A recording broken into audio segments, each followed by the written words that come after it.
The first thing I noticed was the quiet. Not the kind of quiet you get late at night when the world is just sleeping. This was different. It felt like the city had been put on mute. No cars. No wind. No dogs barking in the alleyway like they always did after midnight. Just nothing. Dead air. It was 4:12 in the morning.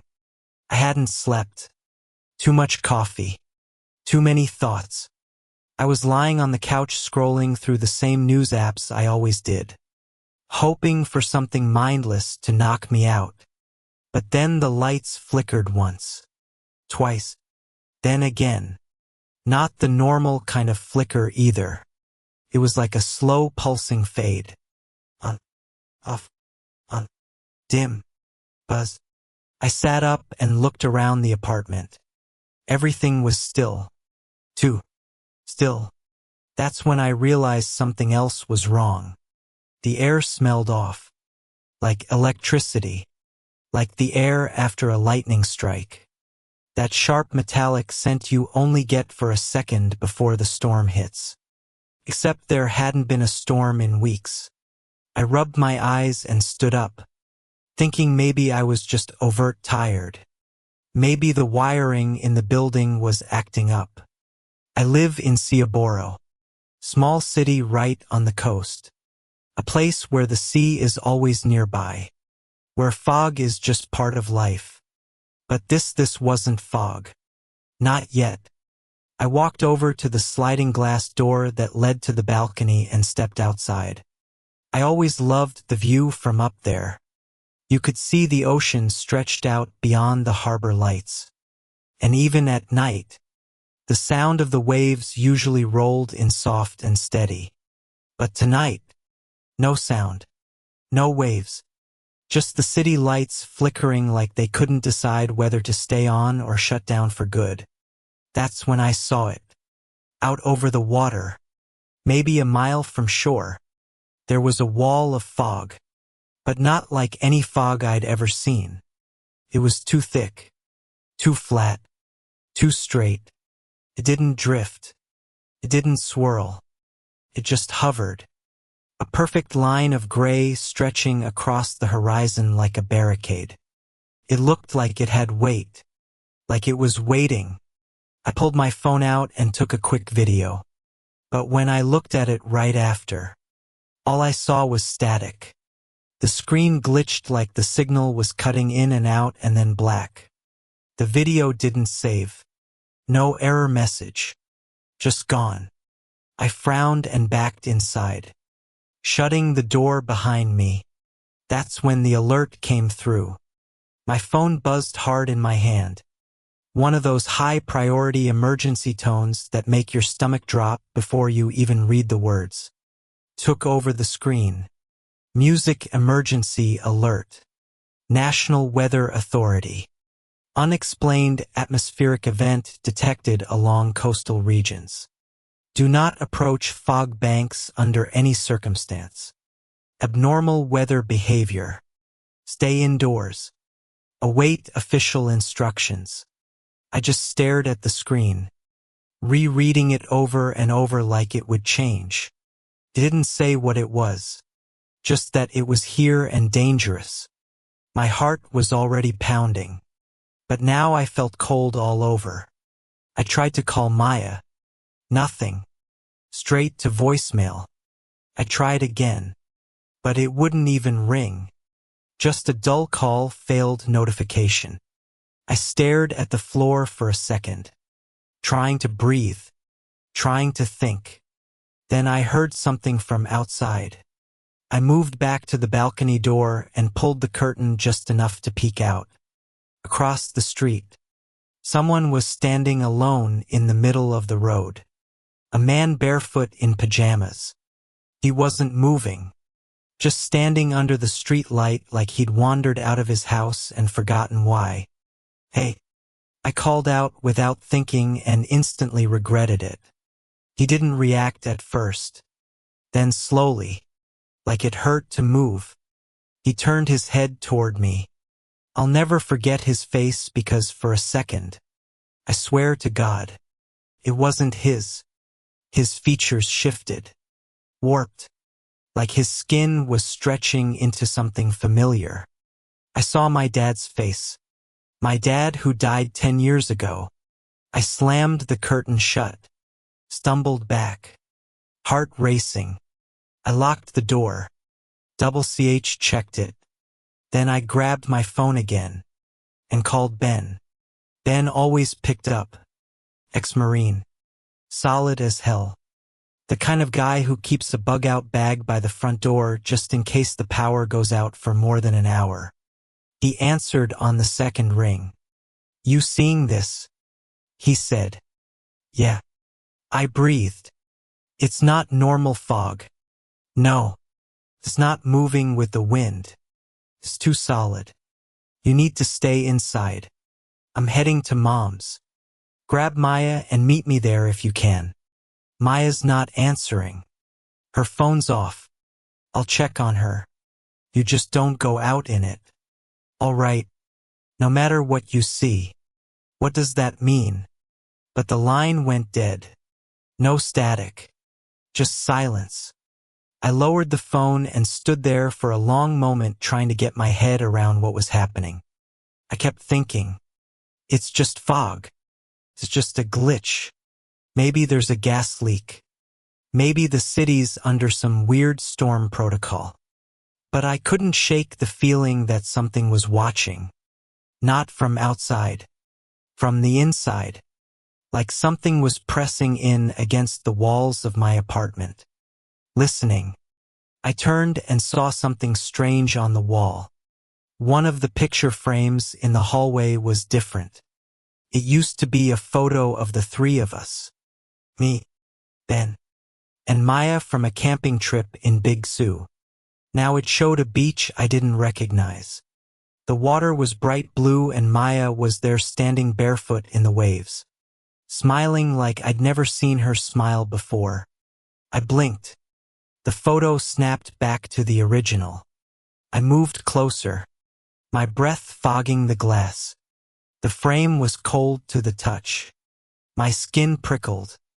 Was I seeing things? That's when the first person disappeared. I didn't hear it happen. I didn't see it.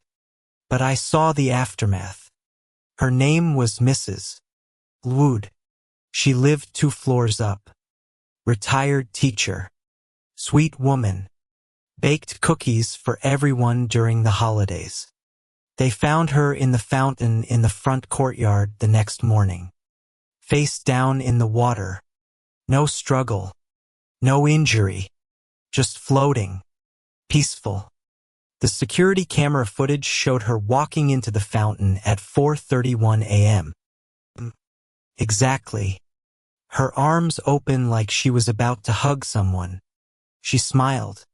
Then she stepped forward and sank. And when they pulled her out, her expression hadn't changed. That was the moment I stopped pretending this was just weather. Something had arrived and it knew us. After Mrs. Wood, the building changed. Not physically. The walls were still the same off-white. The elevator still took forever to arrive. But the feel of it was wrong. Like the place was holding its breath. The air was too still. Too cold. And no one made eye contact in the hallways anymore. You'd hear a door open upstairs. Then slam shut 5 seconds later. Someone would run water for an hour at a time. Like the sound made them feel safer. I stayed inside as much as I could.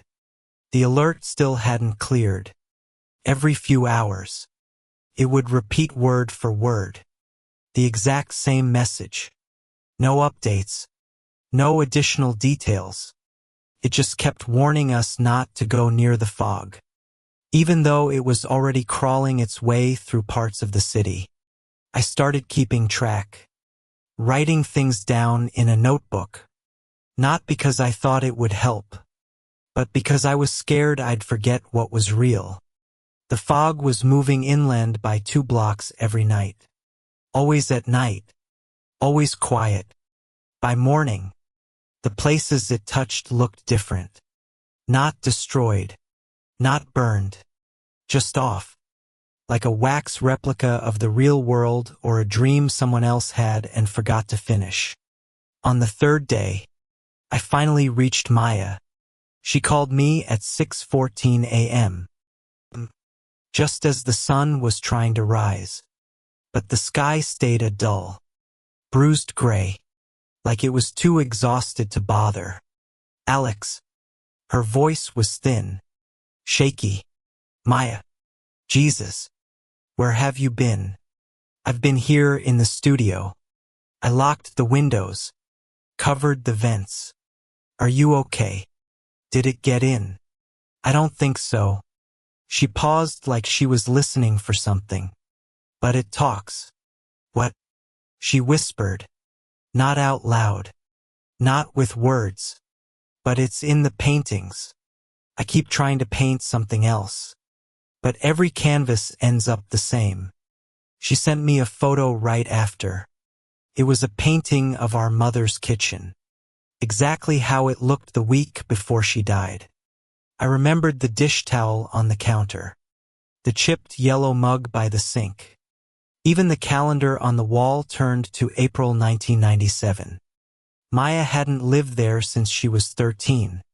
That afternoon, I finally got to her place.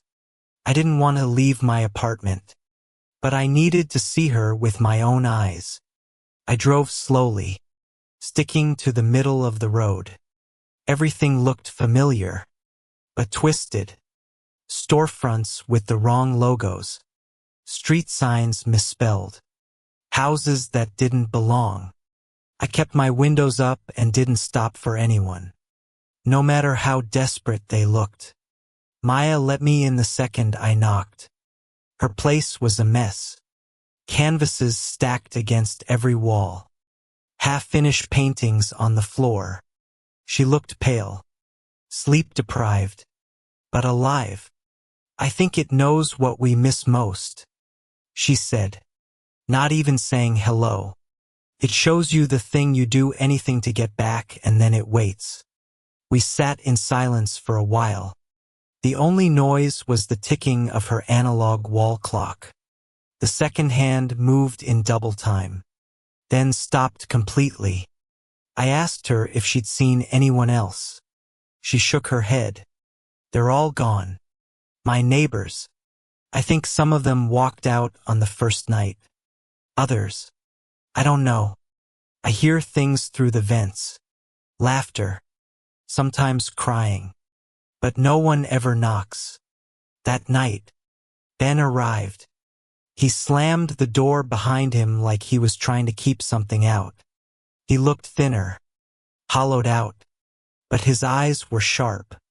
He dropped his bag and sat down, rubbing his temples. It's getting worse out there. I passed 4 car accidents on the way over, but no drivers, just engines running. Radios playing static. Headlights pointing in every direction. And this guy, he stopped. This guy was just standing in the middle of the road. Same place for 2 hours. According to a woman I met. Not moving. Not blinking. Just standing there.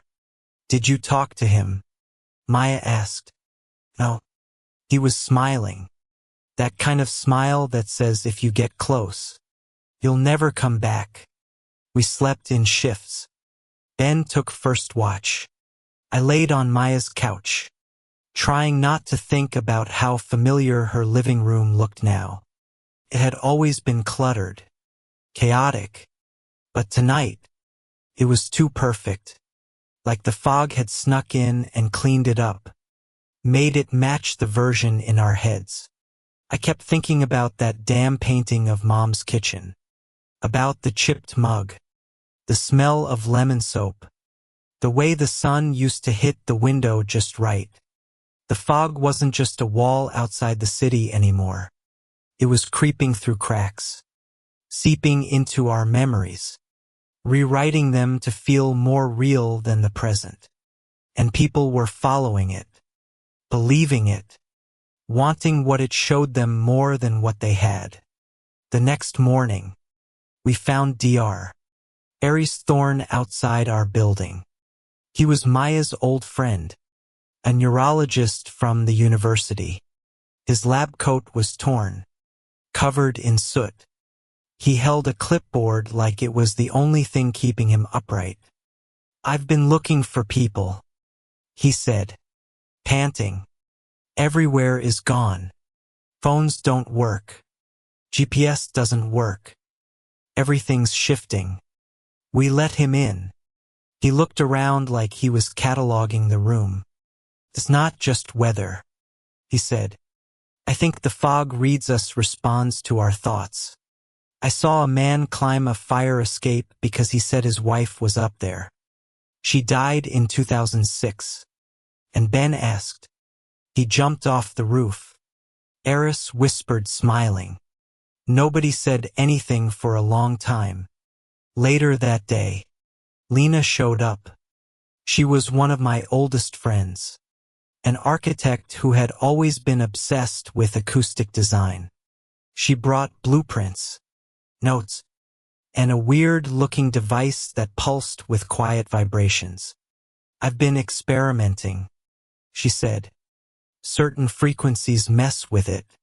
Sound texture. I think it has trouble with conflicting sensory data." She set up her equipment in the center of the room and turned it on. A low hum filled the air, soft but steady. For the first time in days, the walls didn't seem to breathe. Jamal came the day after that. 17 lived in our building. We hadn't seen him since the alert started. He knocked like nothing was wrong. Hoodie, headphones, backpack full of canned beans, and coloring books.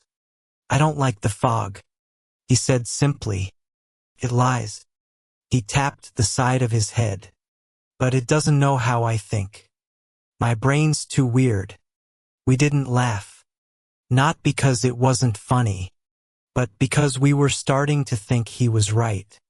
That night, the fog reached our street. The windows frosted over from the inside. Every mirror showed something different. And one by one, we started to hear voices calling from just outside the door. Some of them sounded like people we loved. The voices started soft, almost like whispers riding the wind. Except there wasn't any wind. Just fog pressing against the windows like a slow tide. Sometimes the voices sounded like strangers. Sometimes they sounded like people we knew. And once for a long stretch that felt like an hour, but might have only been minutes. I swear I heard my mom's voice calling my name just outside the door.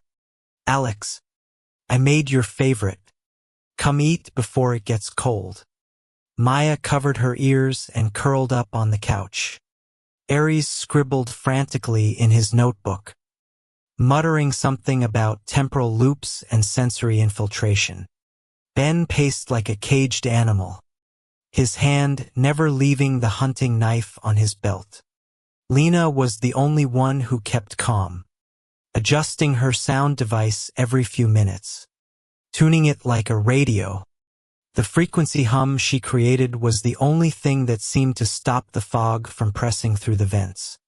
And Jamal, he was just sitting on the floor in the corner, drawing.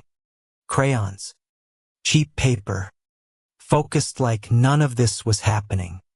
"I don't think it likes his noise," Jamal said casually without looking up. "It doesn't know what to do with it. That's why it stays away from me." He held up one of his drawings. It was of the house we were hiding in. But instead of windows, the walls were covered in strange patterns. Swirls, dots, grids, overlapping shapes that made your eyes blur if you looked too long. "What is this?" Lena asked, kneeling beside him. "Patterns," he said. "If you think in loops, can't track your thoughts. It needs paths, straight lines, stories." I don't think in stories. Maya laughed short and sharp, then covered her mouth like she regretted it. Her fingers were trembling. I saw Dad last night, she whispered. He was standing in the kitchen drinking coffee. Said he was proud of me. Said I was finally doing something worth remembering. He died when you were 14. I said gently, I know, but it felt real. Like more real than this. Aries stood up suddenly. That's how it works. It doesn't force you. It offers. It waits until you're tired.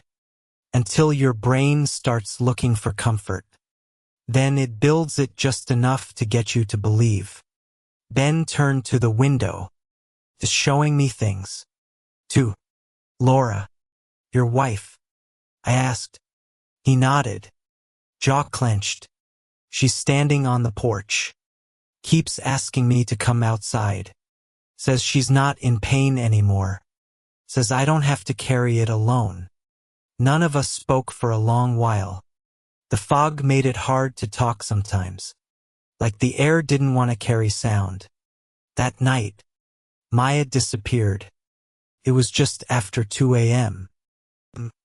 I woke up to the sound of the front door creaking. No footsteps. No voices. Just that quiet click of a door slowly closing. She left her phone. Her shoes were still by the couch. Her jacket still on the hook. But she was gone. We searched every room in the house. The closets. The basement. Even the roof. Nothing. It was like she'd dissolved into the fog. We tried watching the security feed from Lena's surveillance setup. But the footage was corrupted. The screen glitched every few seconds. Frames skipping back and forth until it landed on a still image. Maya standing just outside the front door. Her face calm. Her hands folded. Behind her was a house. Not ours. Not even from this city. It was our childhood home. Clean. Bright. Like it had been airbrushed by nostalgia. We never saw her again. Jamal didn't say anything for a whole day after that. Just kept drawing. Circles. Spirals. Intersecting triangles. Then finally, without looking up, he said she saw what she wanted to see. That's how it works. It doesn't drag you. You walk. Lena pulled me aside that night. I think we need to start planning for the worst. I looked at her. Exhausted. Define worst. She leaned in, whispering, this place won't hold forever. The fog is learning. It gets closer every night. The vibrations only slow it down. And sooner or later, one of us is going to believe something we shouldn't. What do you suggest? Running? No. Surviving. The next few days blurred. The emergency alert stopped. Just gone. No updates. No corrections. It was like the system gave up. The sky stopped changing. It stayed a constant shade of muted gray. Never fully light. Never completely dark. The sun no longer rose. It just sat somewhere behind the clouds. An idea instead of a fact. And the fog. It wrapped tighter. People outside our block vanished. No more signs of life. No dogs barking. No cars passing. The streets were silent as graveyards. Ben grew restless. He was always the one who needed to move to do something. Sitting still made him feel powerless. I'm going to lure it, he said one morning. Draw it away. Buy you time. No, I said immediately. That's suicide. I'm not saying I won't come back. I just need to see what it does when it follows someone who knows it's a lie. Lena tried to argue. Aries begged him not to go. Even Jamal looked up and said, it's a trap. But Ben had already made up his mind. He left at dusk, armed with nothing but a flashlight, his knife, and a photo of Laura. "I'll keep moving in circles," he said before stepping out. "Don't open the door, no matter what you see or hear." We watched from the upper window. He didn't run, didn't shout. He just walked into the fog like he belonged there. At first, we could see the beam of his flashlight cutting through the mist. Then we saw another light, faint, golden, glowing. It looked like candle light through a window. Then both lights disappeared. We waited all night. He didn't come back. In the morning, Jamal handed me a drawing. It showed Ben smiling, sitting at a table with Laura, both of them holding hands. In front of them, 2 cups of coffee, steam rising, peaceful. He found his loop, Jamal said softly, but he can't get out of it. Later that day, Aries broke. He'd been taking notes for days, keeping track of every hallucination, every pattern, trying to find logic in something that refused to follow rules. But then the fog showed him his daughter. She died 2 years ago. Cancer. Brutal. Unfair. He never talked about her. Not even to Maya, who'd known him for years. I can hear her laugh.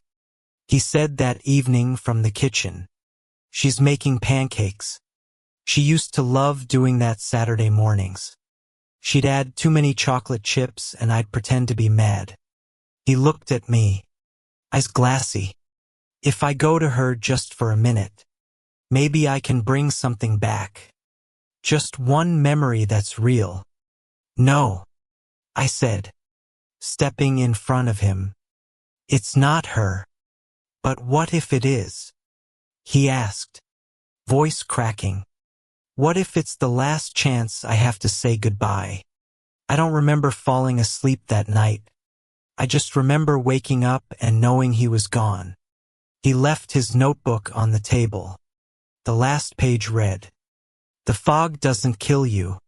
It convinces you to leave everything behind." Now it was just me, Lena, and Jamal, and the fog had started whispering my name. The night Eris disappeared. I sat alone by the front door with his notebook in my lap. It smelled like him. Coffee, ink, and a little like sweat. Pages filled with tight handwriting. Equations, half sentences, desperate thoughts trying to make sense of the impossible. One line kept repeating in different forms. "The fog mimics memory. The fog builds on belief. The fog thrives on unfinished stories." I kept reading that over and over, trying to see the pattern. Lena was in the other room recalibrating her sound device. The hum had started faltering every few hours, like the fog was adapting to it. Jamal sat at the kitchen table, drawing new symbols on index cards, laying them out like runes. None of us slept much anymore. The fog made sleep feel dangerous. Like the moment you closed your eyes, it might rewrite who you were. I started noticing small changes inside the house. The hallway seemed longer. The window by the stairs no longer showed the street, but an empty dirt road I didn't recognize. One night, the lights flickered, and when they came back, there were 4 toothbrushes in the bathroom instead of 3. Each time we caught something off, we corrected it, spoke it out loud, wrote it down, marked our hands with a Sharpie. Dates, times, names, anything that grounded us. Still, it got harder. You'd hear something behind you, turn, and see nothing. Then, hours later, you'd realize your shoelaces had been tied differently, or the painting on the wall was facing the other way. The changes were always subtle, almost polite. Jamal was the first to find something that pushed back. He discovered it by accident, tapping his fingers against the kitchen counter in a steady pattern. Tap, tap, tap. Pause. Tap, tap, tap. It was like a game to him at first. Then he noticed that when he kept it going, the fog at the windows seemed to pull back just slightly, like it was irritated. I think rhythm confuses it, he said. Not just any rhythm. The kind that doesn't follow a pattern. The kind I make when I'm thinking about nothing. Lena tested it. She created small devices that pulsed sound at uneven intervals. Arrhythmic beats and layered tones. It worked, but only in a tight radius. The fog hated it. By now, we'd moved all the furniture into the living room. All three of us slept and existed in that single space. The rest of the house had gone unreliable. We marked the safe room with symbols, textures, crushed gravel on the windowsills, sandpaper glued to the door frames. Anything that didn't belong in memory. It helped for a while, but the fog started changing. Too. Stopped knocking, stopped whispering. Instead, started waiting. One evening, I looked out and saw myself standing on the porch. Same clothes, same face, even the same scar above my eyebrow from when I crashed my bike as a kid. He looked at me, smiled, and mouthed the words, "You don't have to fight anymore." I slammed the blinds shut. My hands were shaking, but I kept telling myself, "That's not me. That's not real." I think we're in the third stage, Lena said that night, her voice low, the final one where it doesn't just show you things. It replaces them. I knew she was right. We started forgetting things. Jamal couldn't remember the name of his old school. I forgot the sound of Maya's laugh. Lena once called me by her father's name and didn't realize it until 10 minutes later. That scared me more than anything. We started doing reality checks every hour, counting fingers, saying our names, describing the layout of the house aloud to each other. Felt ridiculous at first, like playing pretend, but it worked. It kept us tied to the truth until the day Lena broke down. She'd been so strong. The builder, the scientist, the one who never cracked. But that morning, she just sat in the corner staring at the floor. She came back. She whispered. "Who?" I asked. "My sister. She's outside. I can hear her. She's asking me to come help her with her braces. Just like when we were kids." I knelt beside her. "It's not her. You know it's not. But I want it to be." She stood up fast, eyes glassy.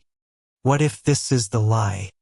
What if we're wrong and the fog is trying to save us from something worse?" "No." I said, "That's how it gets in." She looked at me for a long time. Then she turned away. That night, I tied the door shut from the inside. I don't think she was trying to hurt us. But around 3:30 a.m., I woke to the sound of ropes snapping. When I rushed to the door, it was swinging open. Lena was gone. Jamal and I stood in the doorway and watched her walk down the steps barefoot toward the fog. She didn't look scared. She looked relieved. She always wanted to fix things. Jamal said, "But some things aren't supposed to be fixed." I closed the door and locked it. Then I sat on the floor, my back against the wood, and cried quietly so Jamal wouldn't hear. Now it was just the two of us. Jamal had grown quieter, too. Not withdrawn, just more focused. He drew constantly, new shapes, new defenses. Sometimes he hummed to himself in strange scales that didn't seem to follow any musical logic. It gave me headaches, but the fog stayed back when he did it. He showed me one of his newest drawings. It was a map of the city, or what was left of it. He'd sketched out a spiral pattern through the streets with arrows and little X's. If we follow this path, he said, we can get to the roof of the medical tower downtown. That's where they're coming. Who? I asked. He pointed to a note he'd written in block letters across the top of the map. They can only find us if we make noise the fog can't follow. They? I asked again gently. Rescue, he said. I almost laughed. Almost. But there was something in his face. Not hope. Not certainty. Just clarity like he knew. I stared out the window. The fog had wrapped around the house completely. We were floating in a gray sea now. Our little island of texture and sound barely holding on. They'll find us, Jamal whispered. As long as we keep making the right kind of noise. I looked down at his map. I looked at his hands. Steady, precise, unshaken. And I started to believe because at this point, belief was all we had left. We left just before dusk. I tied Jamal's noise machine, a hacked-together box of small speakers, rubber bands, and vibration pads to my backpack. It emitted a chaotic, arrhythmic beat like a broken metronome having a seizure. The fog hated it. Every time he turned it on, the mist around the windows would shiver and pull back slightly. As if wincing, we each carried only what we needed: water, backup batteries, compass. Jamal insisted the fog scrambled GPS, and copies of his hand-drawn map. No phones. The screens had long since stopped showing anything useful. One had displayed a looping video of a birthday party none of us had ever attended. Jamal drew a black spiral on the back of my hand before we left. It's not a symbol, he said. It's a rhythm. You have to think in spirals. Forward. But never straight. I nodded, not entirely understanding, but trusting him more than I trusted the silence pressing in outside. We stepped into the fog. The world beyond the door was muffled, smothered. The moment we crossed the threshold, I felt my heartbeat in my ears. The air was colder than I expected. Not just cold, but sharp. The kind that cuts your lungs when you breathe too fast. Every surface was coated in dew. The pavement, the street signs, the leaves of trees that hadn't moved in days. All damp, glistening, like the city had been shrink-wrapped. We walked in total silence except for the irregular rhythm of Jamal's device and his quiet tapping. Thumb to palm to thumb. A motion he repeated without thought. Don't speak unless you have to, he said as we passed the old hardware store. It listens. I nodded again and looked around. The street was familiar. I'd walked it hundreds of times before. But now the buildings were wrong. They leaned slightly inward. Windows were boarded up that hadn't been before. One shop's awning read a name in cursive that made my stomach twist. Chen's Delights, our family's old corner store. It had burned down when I was 10. There was a display in the window. Photos. Old ones. Me and Maya and Ben as kids grinning with missing teeth standing behind the candy counter. I stopped walking. Jamal tugged my sleeve hard. That's not your memory, he said flatly. That's the fog trying to write for you. I forced myself to look away. The deeper we went, the more familiar the city tried to become. The fog pulled memories like worms from our minds, layering them into the world around us like patchwork. Park benches looked like ones from my high school. Billboards displayed Maya's art. One alley had the smell of my first apartment. Cheap incense and burnt toast. But Jamal's rhythm kept us grounded. Every few blocks, he made us stop and press our hands to textured surfaces. Brick, bark, metal, anything inconsistent with the fog's dreamlike smoothness. He hummed as we moved, sometimes off-key, sometimes to no tune at all. That was what the fog hated most. Disorder. Around midnight, we reached the bridge. It was the midpoint of Jamal's spiral path. The thinnest point between the residential area and the hospital district where the medical tower loomed above the city. The bridge itself was narrow. Only a single lane. Barely lit. And tonight it looked stretched. Longer than it should have been. I could see the other end. But it shimmered like a heat mirage. Stay close, Jamal said. Don't look behind you. Don't answer if someone calls your name.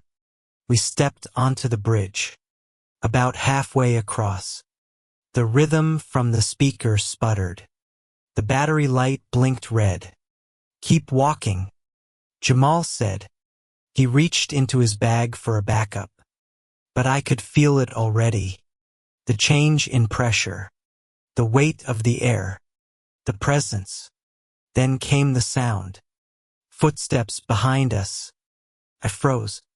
Jamal didn't. I said, don't stop. But I said, don't stop. The footsteps grew louder. Familiar. Purposeful. They were Ben's. I recognized the cadence. Heavy. Confident. The same stride that used to echo down our childhood hallway. Alex. A voice called. Ben's voice. Low. Warm.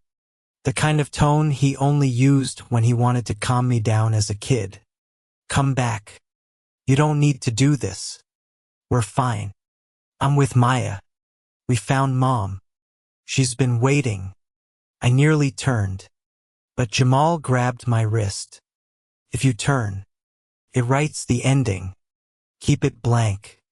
Keep it broken. The sound of footsteps became thunderous. A rush of wind hit us. But it didn't feel like air. Felt like intention. Like the fog was trying to push us off course. We ran. The moment our feet hit solid pavement on the far side. The noise stopped. The cold lifted. The fog hesitated. Jamal slapped a new battery into the device. It sparked back to life. Humming louder than before. I collapsed against a wall. Heart hammering. Lungs on fire. He handed me a small ribbon. Yellow. Frayed. Hold this, he said. It's from my mom's sweater. Something real from before. The fog can't copy it. I clutched it like it was holy. We continued the spiral path through the hospital grounds. Every step we took, the fog tried harder. I saw Lena once through a window.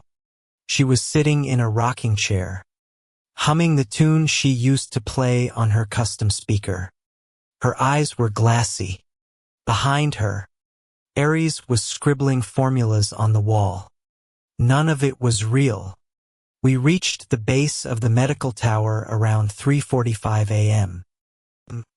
It was covered in vines. The glass doors were shattered. Inside, the fog coiled like smoke in abandoned hallways. We climbed. 15 floors. No power. Just stairs and silence and that awful humming device keeping the illusions at bay. On the 12th floor, I heard my name again. But this time it was me. Perfect copy. Saying everything I wanted to hear.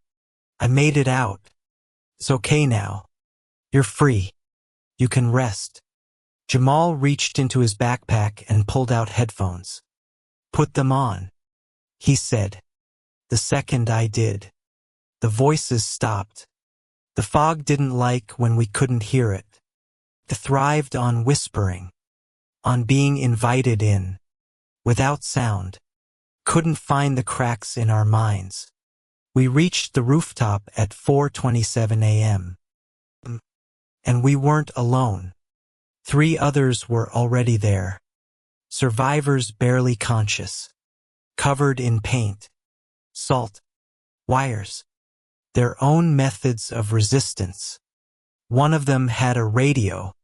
"We've been broadcasting for days," she said. "Scrambled patterns, feedback loops. We thought we were the only ones left." Jamal walked to the edge of the rooftop. He pulled a small flashlight from his coat, flicked it 3 times, paused, flicked it again. Pattern. Within seconds, something answered from the sky. A distant red light blinked. Then another, and another. Then came the chop of helicopter blades. We all stared silent as a dark shape cut through the fog above. Rescue maybe, or something else. But we'd made it almost. The sound of the helicopter was the loudest thing we'd heard in weeks. It hit like thunder. A pulsing physical beat that cut through the fog like it was flesh. For a second, I thought I was hallucinating it. But then the air began to churn and the fog flinched visibly like it recoiled from the noise. Jamal stood still, staring straight up, the flashlight still gripped in his hand.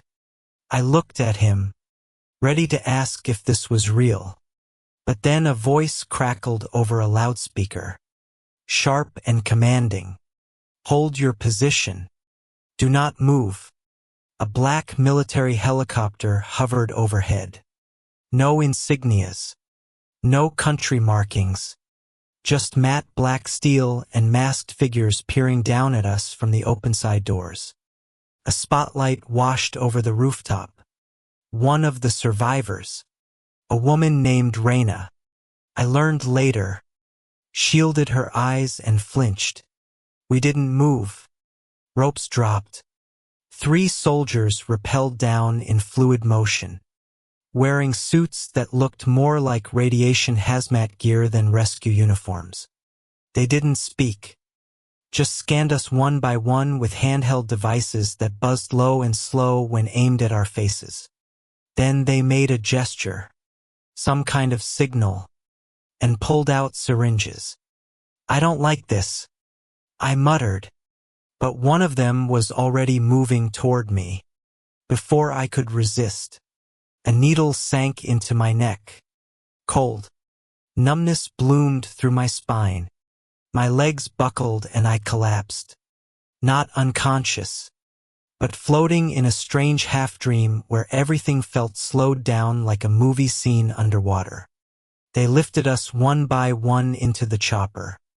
I remember the sensation of leaving the rooftop, of the building shrinking below us as the fog writhed like a wounded animal, rising up in tendrils that tried to grab hold. But it couldn't reach us. Not this time.